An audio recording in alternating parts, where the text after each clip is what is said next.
என்ன தானோ கேஸ் வாங்குற ஆபீஸ்ல இவ்ளோ கூட்டமா இருக்கு? அது கேஸ் வாங்க வந்த கூட்டம் இல்ல, பக்கத்துல கேஸ் வாங்க லோன் வாங்க வந்த கூட்டம். என்ன கேஸ் வாங்க லோனா? ஆமா, வருஷத்துக்கு 6000ல இருந்து 10000 ரூபாய் வரைக்கும் நம்ம வீட்டு கேஸுக்கு செலவாகுது. தினசரி சம்பளம் வாங்குற நாமெல்லாம் என்ன பண்ணுவோம் சொல்லு? இதை தெரிஞ்சுக்கிட்டு தான் இவங்க எல்லாரும் இங்க வந்து உட்கார்ந்துருக்காங்களா? என்னத்த சொல்லு, வா போவோம். கேரண்டி வாரண்டிகளை இனியே நம்ப போறீங்களா? சிந்தித்து வாக்களிங்க. இந்தியாவை காக்க ஸ்டாலின் அழைக்கிறேன். போயிருவாங்க. அண்ணாமலை ஹெலிகாப்டர்ல வந்திருக்காரியா அப்படின்னு பேசி யோசிக்க ஆரம்பிச்சாங்கன்னா பறக்கும்படி போனாதானே ஒரு பரபரப்பை கொடுக்க முடியும். அந்த பரபரப்பு அரசியலை தான் அண்ணாமலை பண்ணிக்கிட்டு இருக்காரு. அது ஒன்றும் பெரிய மேட்டர் இல்லை, அதெல்லாம் ஒன்றும் பிடிக்க மாட்டாங்க.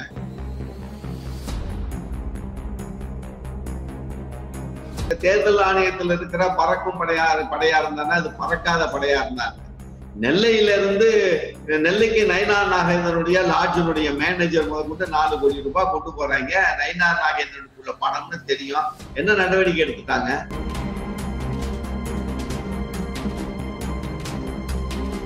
அதாவது இப்போ அண்ணாமலை ஹெலிகாப்டர் பிடிச்சிருக்க அந்த காட்சியை நான் பார்த்தேன். சும்மா அந்த திருடன் போலீஸ் விளையாட்டு, பிள்ளைங்க வீட்டுல விளையாடும் இல்ல, நீ திருடன் நான் போலீஸ், நம்ம 2 பேரும் மாறி மாறி விளையாடுமான்னு விளையாடுறது, இந்த கண்ணாமூச்சி விளையாட்டு, அந்த விளையாட்டு தான் விளையாடி இருக்கிறாங்க.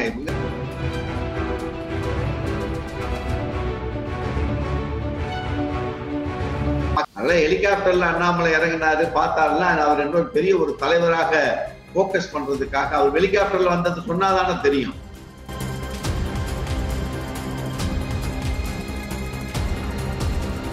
மக்கள் நலனையும் நேசிக்கிற தலைவராக ராகுல் காந்தி இருப்பதனால்தான் இந்த இடஒதுக்கீடு, சமூக நீதி, அனைவருக்குமான வளர்ச்சி என்பதனுடைய பார்வை அவருக்கு படிந்திருக்கிறது. இந்த சமூக நீதி, இடஒதுக்கீடு, அனைவருக்குமான வளர்ச்சிக்கு அதற்கு எதிரான நிலையில் இருந்து சிந்திக்கிற சனாதன சங்கிகளின் பார்வைதான் நரேந்திர மோடி அவர்களுடைய பார்வை. அதனால்தான் இந்த வேறுபாடு நீங்க பாருங்க.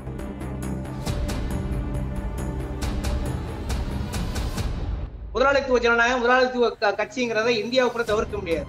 ஆனா அப்படி ஒரு கட்சியாக இருந்து கொண்டு கூட அப்படி ஒரு விவசாயம் தான் முதல்ல இருந்தது. ஆனா தற்போது பாத்தீங்கன்னா அதானிக்கு எதிராக கடுமையான விமர்சனம் வைக்கிறார்.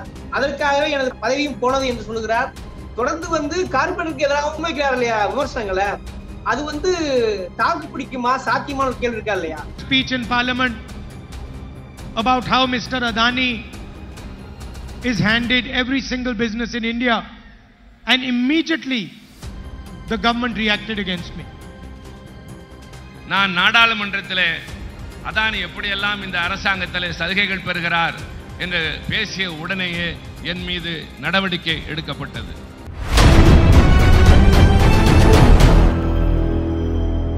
அறக்கழகம் பார்வையாளருக்கு வணக்கம். இன்னைக்கு நம்ம சந்திக்கிற அரசியல் ஆளுமை, அரசியல் விமர்சகர், அதிமுகவின் இலக்கிய அணி செயலாளர் திரு காரி செல்வராஜ் அவர்கள். வணக்கம். வணக்கம். முக்கியமா தேர்தலுக்கான சூடுபிடித்திருக்கிறது பார்த்திருப்பீர்கள். சத்தம், அதாவது கட்சிகள் எல்லாம் பிரச்சாரம் செய்து கொண்டிருக்கிறார்கள்.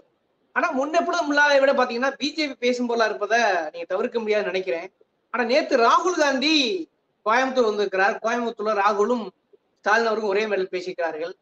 முன்னெப்பொழுதும் இல்லாத அளவுக்கு காங்கிரஸ் வரலாற்றிலே பாத்தீங்கன்னாக்க சமூக நீதி குறித்த கருத்துக்களை தொடர்ந்து பாத்தீங்கன்னா ராகுல் அவர்கள் பேசி வருகிறார். இது காங்கிரஸ் வரலாற்றில் இல்லைன்னு நினைக்கிறேன். கிட்டத்தட்ட திமுகவின் கொள்கை பரப்பு செயலாளர் போல் செயல்படுவது தெரிகிறது.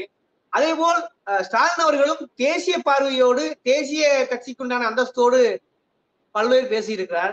முதற்கட்டமா எப்படி பாக்குறீங்க? இல்ல, இது ஒரு மிகச்சிறந்த முன்னேற்றம். ஏன்னா உங்களுக்கு ப்ரூவன் டெக்னாலஜின்னு சொல்லுவாங்க. எது ஒன்று, எந்த கருத்தியல் ஒன்று நிறுவப்பட்டிருக்கிறதோ, எந்த கருத்தியலுக்கு உதாரணமாக சிலவற்றை நீங்கள் சொல்ல முடியுமோ, அந்த கருத்தியல் ரீதியான ஆய்வுகள் நடந்து கொண்டேதான் இருக்கும். இப்போ நீங்க திராவிட மாடல் ஆட்சின்னு சொல்றோம், திராவிட மாடல் ஆய்வுன்னு சொன்னா இப்ப தமிழ்நாட்டினுடைய கடந்த 100 கால தமிழ்நாட்டினுடைய ஆட்சி, அதிகாரங்கள், வளர்ச்சி, நீங்க எல்லா நிலைகளிலும் இருந்து நீங்க ஆய்வு செய்யலாம். ஏன்னா காங்கிரஸ் ஒரு 17 ஆண்டு காலம் காமராசர் ஆட்சியில இருந்த காலத்தில் கூட தந்தை பெரியார் அவர்களுடைய சமூக நீதிக்கு எதிராக தமிழ்நாட்டில் காங்கிரஸ் செயல்படல. அது ஒரு பெரிய மாற்றம் இந்தியாவிலேயே. அதே மாதிரி நீங்க உதாரணமாக சொல்லக்கூடியது திராவிட மாடல் ஆட்சி, ஒரு கருத்தியல். இப்போ இந்த தேர்தல் கருத்தியல் ரீதியான தேர்தல், கருத்தியல் ரீதியான போர் என்று ஏற்கனவே இந்தியா கூட்டணி பிரகடனப்படுத்தி இருக்கிறத மனசுல நம்ம வச்சுக்கணும். அப்படி வைக்கிற பொழுது அப்ப நரேந்திர மோடி என்பவரை முன்னிறுத்தி இந்த தேர்தல் களத்தை நிற்கிற பொழுது அப்புறம் குஜராத் மாடல் ஆட்சின்னு தான் 2014க்கு முன்னால ஒரு பெரிய பரபரப்பை கொடுத்து பாத்தீங்களா, இத்தனை ஆண்டு காலம் குஜராத் அப்படி மோடி புரட்டி போட்டுட்டாருன்னு பொய் சொல்லி எல்லாம் கத்தி கூப்பாடு போட்டுட்டு இருந்தாங்க. அது சனாதன கருத்தியல் ரீதியான கோட்பாடு கொண்டவர் ஆட்சியில் இருந்து ஆட்சி நடத்திய மாநிலம். அப்ப இந்த 2 மாநிலங்களை தான் நம்ம ஒப்பிட்டு பார்க்க முடியுமே தவிர வேற ஒப்பீடுகள் இங்கே இல்லை. ஆனால் இந்தியாவிற்கே வழிகாட்டியாக சமூக நீதி கருத்துக்களை 1950-51 அரசியல் சாசனத்திலேயே முதல் சட்ட திருத்தமாக கொண்டு வந்த மாநிலம். அதே மாதிரி 1970 காலகட்டங்களிலே பீகார்லையும் டெல்லியிலையும் உத்தரப்பிரதேசத்திலையும் சமூக நீதிக்கான இடஒதுக்கீடை கொண்டு சென்று பீகார்ல இன்னைக்கு பத்மவிபூஷன் பாரத் ரத்னா விருது பெற்றிருக்கிற கர்பூரிராவ் தாக்கூர் அவர்கள் முதலமைச்சராக இருந்த நேரத்துல நினைக்கிறேன், அங்கே இடஒதுக்கீடு குறித்து பீகார்லையும் ஒரு வழிகாட்டுதலை கொடுத்தது தமிழ்நாடு. அதே வழிகாட்டுதல் தொடர்ந்து இருந்தால் இன்றைக்கு இந்தியா வல்லரசாகிறதுக்கு 2044 வல்லரசாகிறதுக்கு மோடி திட்டமும் குறிச்சிருக்க வேண்டிய அவசியம் இருந்திருக்காரு. அந்த வழி நடக்காமல் தவறி நடந்தவர்கள் இத்தனை ஆண்டுகளுக்கு பிறகேனும் அந்த சமூக நீதியினுடைய வெற்றி, அந்த திராவிட மாடல் கருத்தினுடைய ஆட்சியினுடைய வெற்றி, சமூக நீதி, சமத்துவம், பெண் உரிமை, பெண் விடுதலை, இது போன்றது ஒரு சித்தாந்தங்களை உள்ளடக்கிய ஒரு வளர்ச்சி தான் நிலையான வளர்ச்சியாக இருக்க முடியும் என்பதை இன்றைக்கு தமிழக இந்தியா முழுமைக்கும் இருக்கிற மாநிலங்கள் உணர்ந்திருக்கிறது. அது நீங்க 2 நிலைகள்னு நீங்க பார்க்கலாம். நல்ல கேள்வி நீங்க வச்சீங்க. இது தேர்தல் அறிக்கை முதல் அறிக்கை வெளியிட்டது திராவிட முன்னேற்ற கழகத்தினுடைய அறிக்கை தான். நீங்க ஒருவேளை காங்கிரஸோட அறிக்கை முதல்ல திமுக 2வது அறிக்கை கொடுக்கல, திராவிட முன்னேற்ற கழகத்தினுடைய அறிக்கை முதல்ல வந்துருச்சு. அந்த அறிக்கை எல்லாரும் கிண்டல் பண்ணாங்க, வேற என்னங்க தமிழ்நாட்டுக்கு அறிக்கை கொடுக்காம வேணுமோ ஆல் இந்தியாவில போய் ஒரு பிரதமர் ஆகிற மாதிரி கொடுத்திருக்காருன்னு சொல்லி. அப்போ நம்ம இங்க என்ன சொன்னோம், இந்தியா கூட்டணியில இந்தியாவிற்கே வழிகாட்டியாக நாங்கள் இருப்போம், சனாதனத்தை பாசிசத்தை வீழ்த்துவோம் என்று நாங்க 8 ஆண்டுகளுக்கு முன்னாலே தமிழ்நாட்டில் நாங்க கூட்டணி அமைச்சு நாங்க தேர்தல் களத்துல இருக்கிறவங்க அப்படின்னு சொன்னார். நீங்க காங்கிரஸோட தேர்தல் அறிக்கை கொடுத்து நீங்க பாத்தீங்கன்னா அந்த தேர்தல் அறிக்கைக்கு முன்பாகவே கடந்த ஓராண்டுகளுக்கு மேலாகவே ராகுல் காந்தி பல இடங்களில் பேசியிருக்கிறார். நம்ம நீட்டு குறித்து தெளிவான ஒரு பார்வையை தேர்தல் அறிக்கை மூலமாக எல்லாம் முன்பாகவே வைத்து விட்டார்.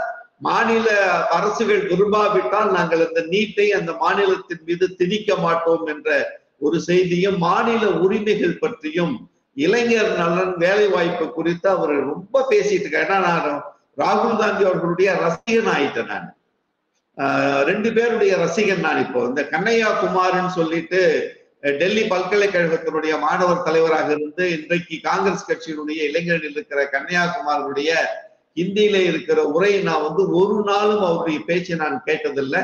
இப்போ ஓராண்டு காலத்திற்கு மேலாக நான் ராகுல் காந்தி அவர்களுடைய பேச்சை விரும்பி கேட்கிறேன். நான் என்னை ரொம்ப பரபரப்பு அடைய வைச்ச பேச்சு என்பது அவர் தமிழ்நாட்டில் என்ன பேசுகிறாரோ அதைத்தான் ராஜஸ்தானிலும் பேசுகிறார், அதைத்தான் உத்தரப்பிரதேசத்திலும் பேசுகிறார், அதைத்தான் பீகாரிலும் பேசுகிறார்.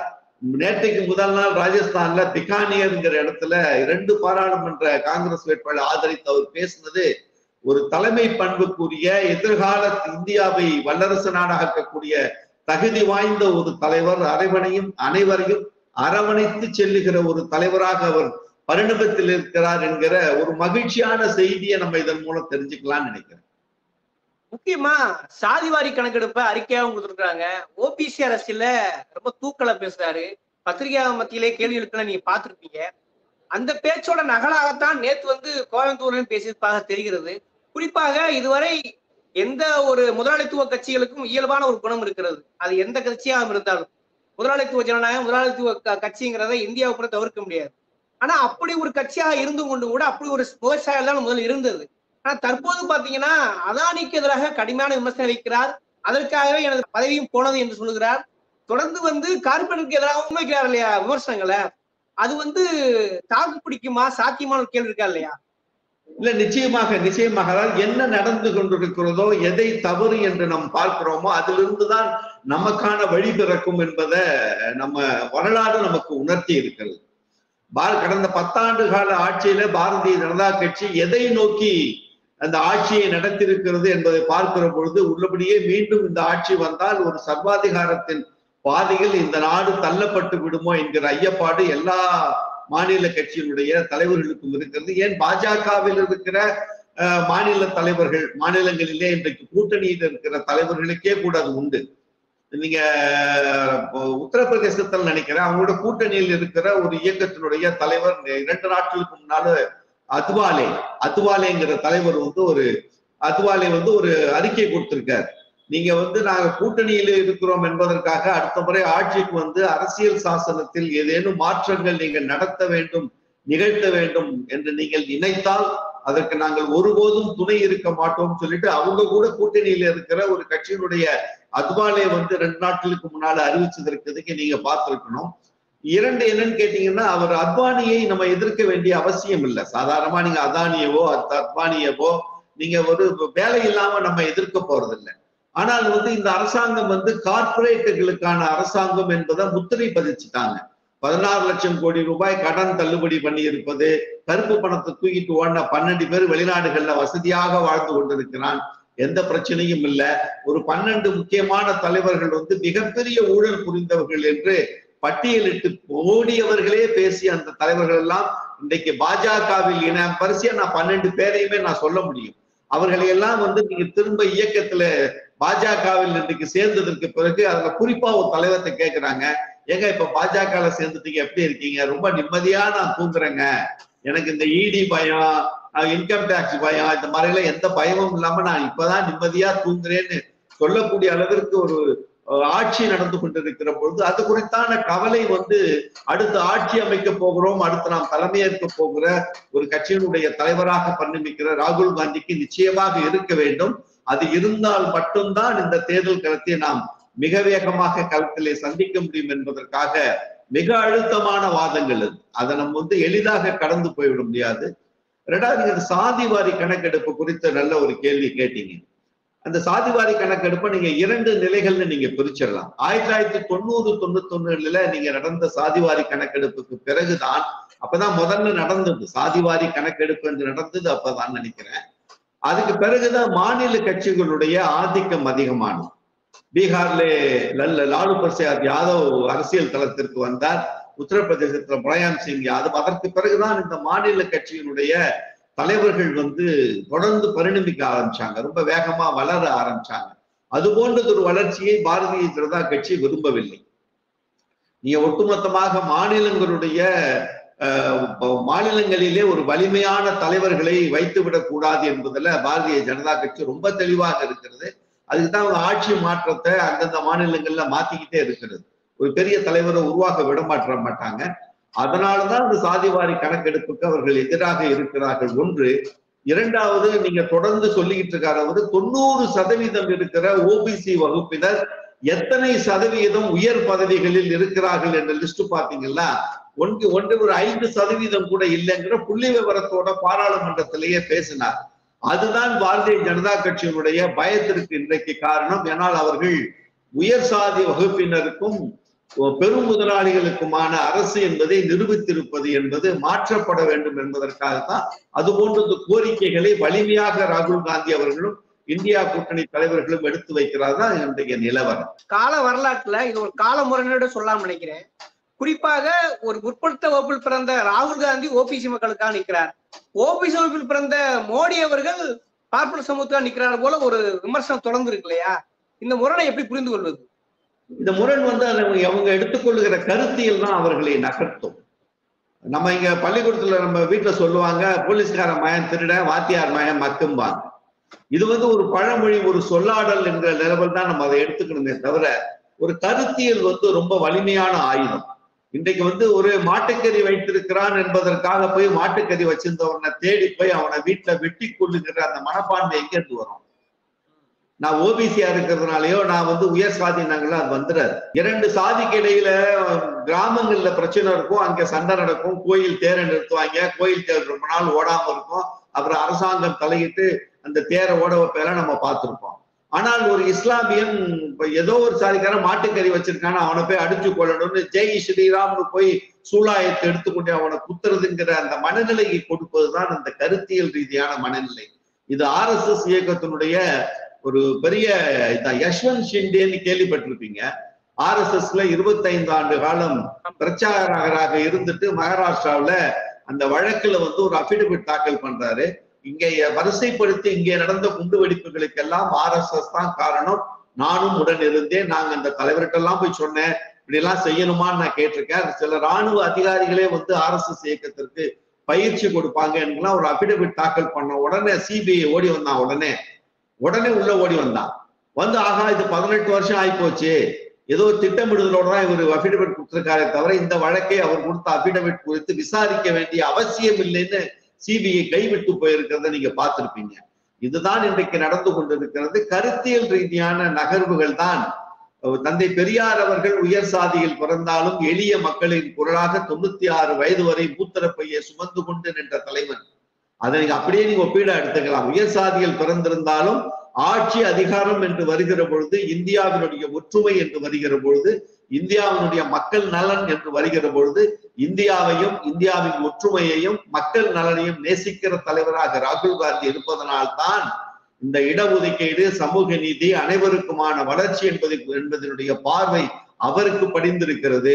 இந்த சமூக நீதி, இடஒதுக்கீடு, அனைவருக்குமான வளர்ச்சிக்கு அதற்கு எதிரான நிலையில் இருந்து சிந்திக்கிற சனாதன சங்கிகளின் பார்வைதான் நரேந்திர மோடி அவர்களுடைய பார்வை. அதனாலதான் இந்த வேறுபாடு நீங்க பார்க்கணும். இன்னொரு விஷயம், பொதுவாகவே காங்கிரஸ் கட்சி மேல ஒரு விமர்சனம், ஒரு சாப்டான இந்துத்துவா அப்படின்னு ஒரு விமர்சனம் இருக்கும்.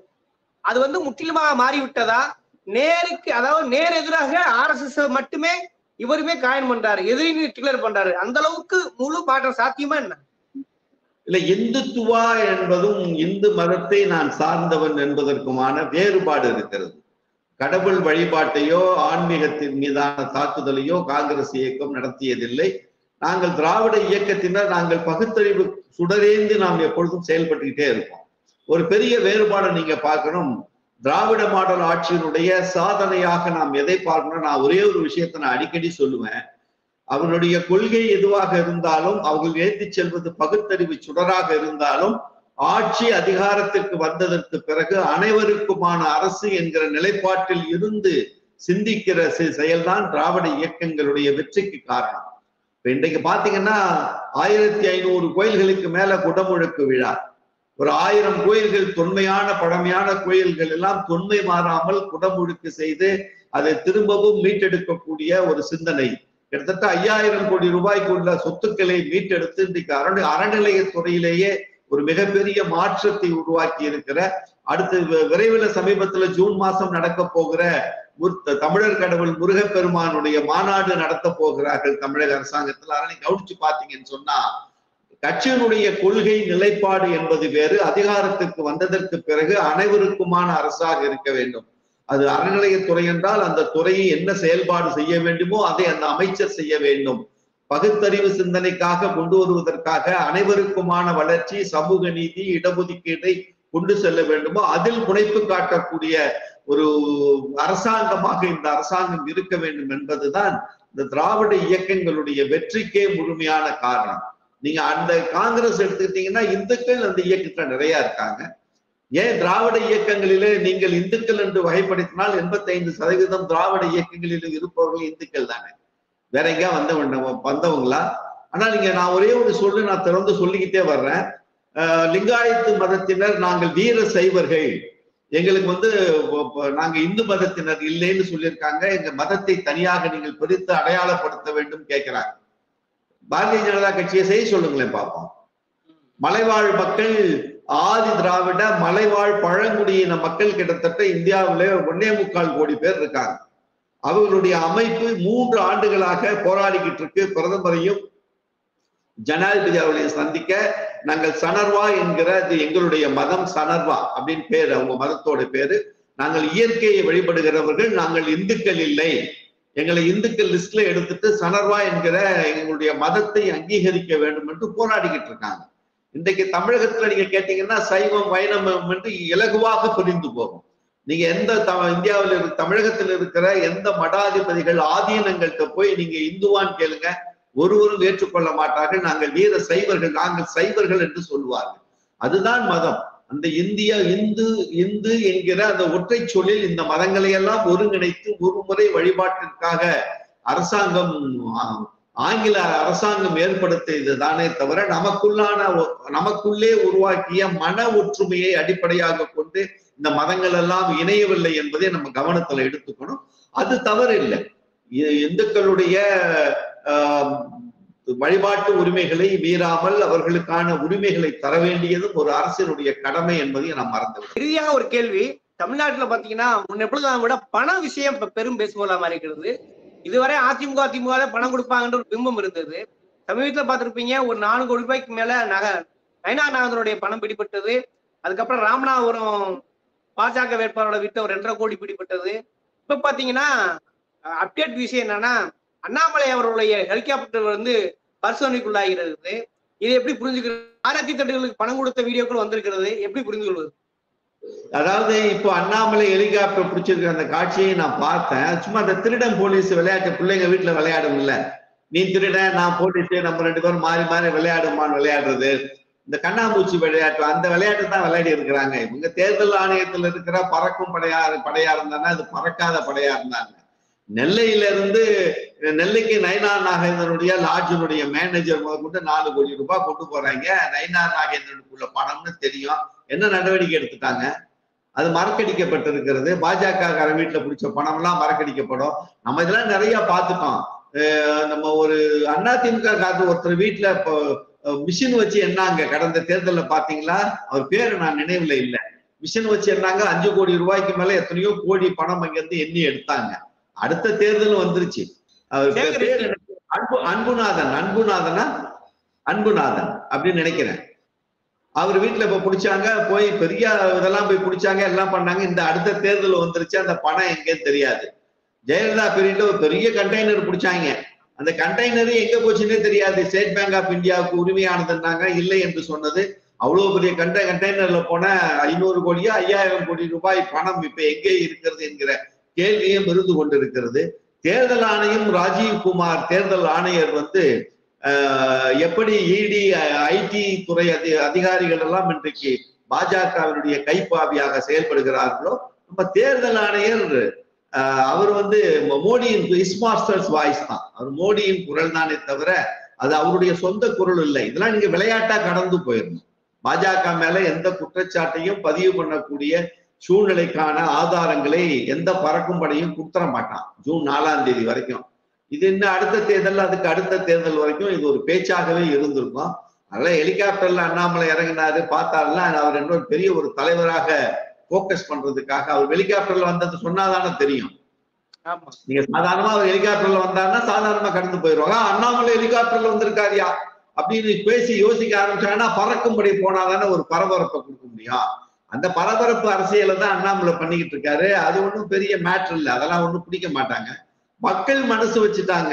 40ம் நமதே என்கிற தளபதி மு.க. ஸ்டாலினுடைய குரலிற்கும் அதனுடைய தோழமை இயக்கங்கள், செல்வ பெருந்தகை காங்கிரஸ் இயக்கத்தினுடைய தலைவர், மறுமலர்ச்சி திமுகவுடைய தலைவர் எங்கள் அன்பு தலைவர் வைகோ அவர்கள், அண்ணன் திருமாவளவன் அவர்கள், முத்தரசன் அவர்கள், பாலகிருஷ்ணன் அவர்கள் தோழர்கள் எல்லாருடைய மனநிலையிலும் ஒரு ஒத்த மனநிலை, ஒத்த சிந்தனை, ஒத்த கருத்து 8 ஆண்டுகளாக எப்படி உடன் இருந்தோமோ அதே ஒட்டுமொத்த ஒற்றை சிந்தனை. ஒரு நாடு ஒரு தேர்தல் இல்ல, ஒரு மதம் இல்ல, ஒற்றை சிந்தனை என்பது சமூக நீதிதான் இந்த நாட்டை வலிமையாக நடைபெற வைக்கும் என்பதிலே நம்பிக்கை கொண்டு இணைந்திருக்கிற இந்தியா கூட்டணி தலைவர்களுடைய அந்த ஒற்றை சிந்தனை இணைப்பு தான் நாளைய இந்தியாவிற்கு வழிகாட்டியாக அமையும் என்பது என் பார்வை. இது ஒரு 2024 தேர்தல் முன் எப்பொழுதும் இல்லாத விட மக்களிடையே பெரிய எதிர்பார்ப்பு உருவாக்கி இருக்கிறது. கூடுதலாகவே சர்ச்சையும் உருவாக்கி கொண்டுதான் இருக்கிறது. இதை அப்படியே மக்களின் பார்வைக்கு விட்டு விடுகிறேன். இந்த கூர்மையான விவாத சூழல அறக்கலத்துக்காக இவ்வளவு நீண்ட நேரம் ஒதுக்கி ரொம்ப நன்றி சார். மகிழ்ச்சி.